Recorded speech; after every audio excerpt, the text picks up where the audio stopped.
this absolutism needs to go, and we need to look at life with a more holistic and a more gentler approach, which needs lot of cultivation and new kind of civilization. When I say new kind of civilization, right now our idea of civilization is that we dominate everybody and we are civilized. No, idea of civilization is there is no need to dominate anyone, that is civilization. That is correct. But unfortunately we think the other way around, because we are misunderstanding domination as civilization. The fundamental of civilization is there is no need to dominate anyone. It doesn't matter, somebody is weak, somebody is strong, somebody is young, somebody is old, somebody is male, somebody is female. You don't have to dominate anything, even other life around you. Absolutely. That's civilization. But right now our idea of civilization is putting a stamp, our stamp on everybody's face. Because this whole… this is a European disease that has caught the whole world, it's a pandemic. That people think human thought is more significant than human attention. Human attention, if it is keen enough, intense enough and sustained, it can open any door in the universe. Absolutely. Human thought is just a recycling of what you already know. But somewhere our education systems, borrowed from European systems, has inculcated in everybody that your thought is more important than your attention. Attention to Creator's creation is more important than the nonsense that you make up in your head. But everybody thinks you must be thinking something, then only you're an intelligent person. But everybody thinks that they have become so important in this universe that they become very serious.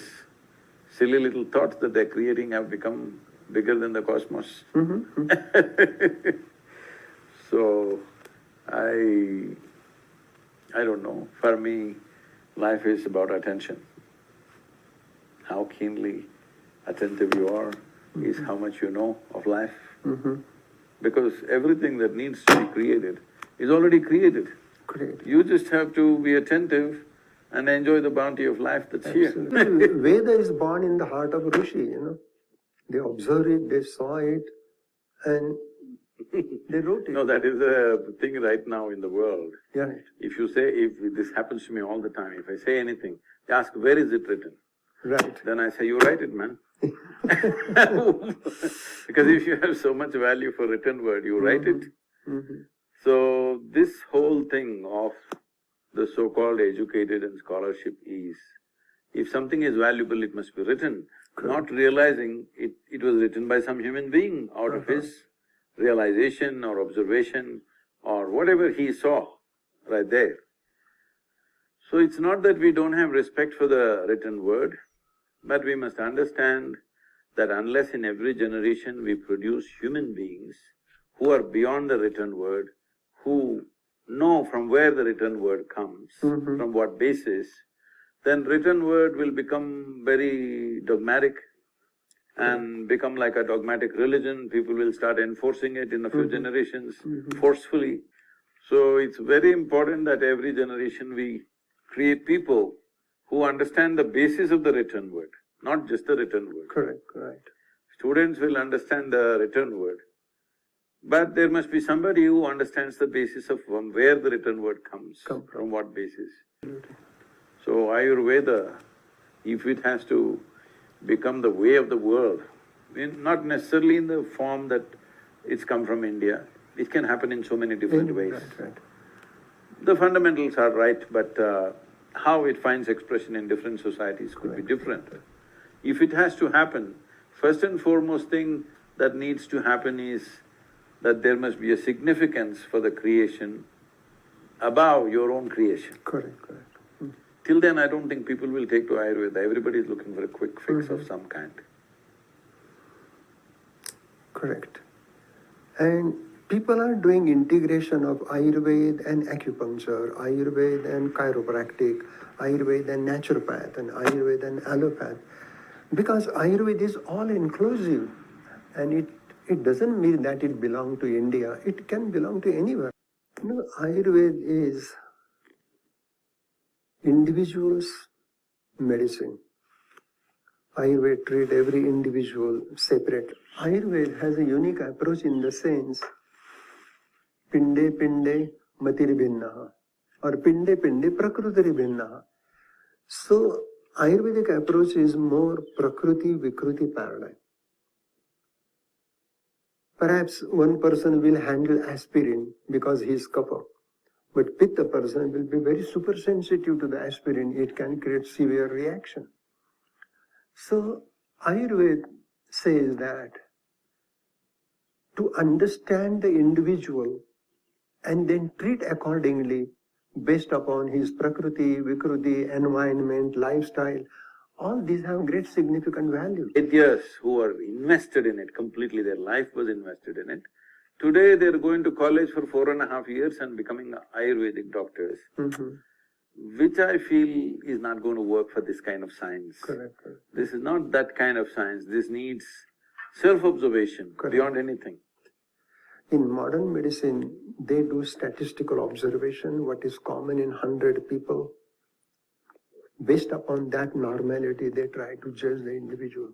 For everything, gross physical proof will lead to a point where it's already happening, where life is not valuable, only the structures that we build is valuable. The fundamental life itself is not valuable. We are forgetting everything else that we built, the house that we built is only an accessory to our life. The clothes that we wear is only an accessory to our life. But these things have become bigger than life itself. Absolutely. That's the… So in a culture and atmosphere like that right now, it needs to get to its peak and go down. Absolutely. Till then, it's hard to convince people about the subtler dimensions. Beginning to happen, but still it's not mainstream. This is so with Ayurveda, this is so with almost every aspect. Every aspect, right. Today we expect everything to become like a concrete science. This is it, this is it. It doesn't work like that. You have to observe, you cannot right now we are working towards that we can get treated on the Zoom or we can get treated by a phone. Correct. All diagnosis will be done by your phone after some time, that's where we're going. That will not be possible because this needs a certain level of observation. Each person responds to these things differently. Above all, it takes involvement. Whether health or well-being or spirituality needs involvement. Right now, we are trying to do everything without involvement. Correct. Simply, just like that. Everything systemic, no involvement. Well, all the subtler, more tender aspects of life, beautiful aspects of life will disappear if there is no involvement. Yeah. Everything is systemic. Absolutely, yeah. That's why this is moving towards integrative approach. And even in Arizona, there is a integrated medical schools and they are doing research. So what you say is very true because every science has limitation. Allopathy is very good for acute emergency, but once that emergency is over, then Ayurveda can help to take care of chronic ailment like rheumatoid arthritis or gout or even ascites. In all these disorders, Ayurveda has a good approach. And slowly, Ayurveda and allopathy can come together. Ayurveda will come to the mainstream, but it will take time. Yeah, more of holistic approach is definitely needed. Individual doctors, a few of them are doing it. On the larger level, I don't know where it'll come together because… Right. they're moving in divergent ways. That's also possible. Because the basic thought process of entirely depending upon technology and everything is kind of an absolute. Well, health is not an absolute thing. Right. You may be healthy now, in the next 5 minutes you may not be. Yeah, it is relative.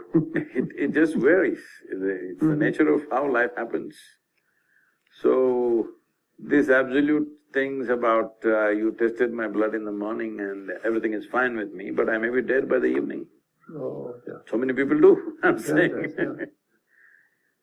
So, this absolutism needs to go, and we need to look at life with a more holistic and a more gentler approach.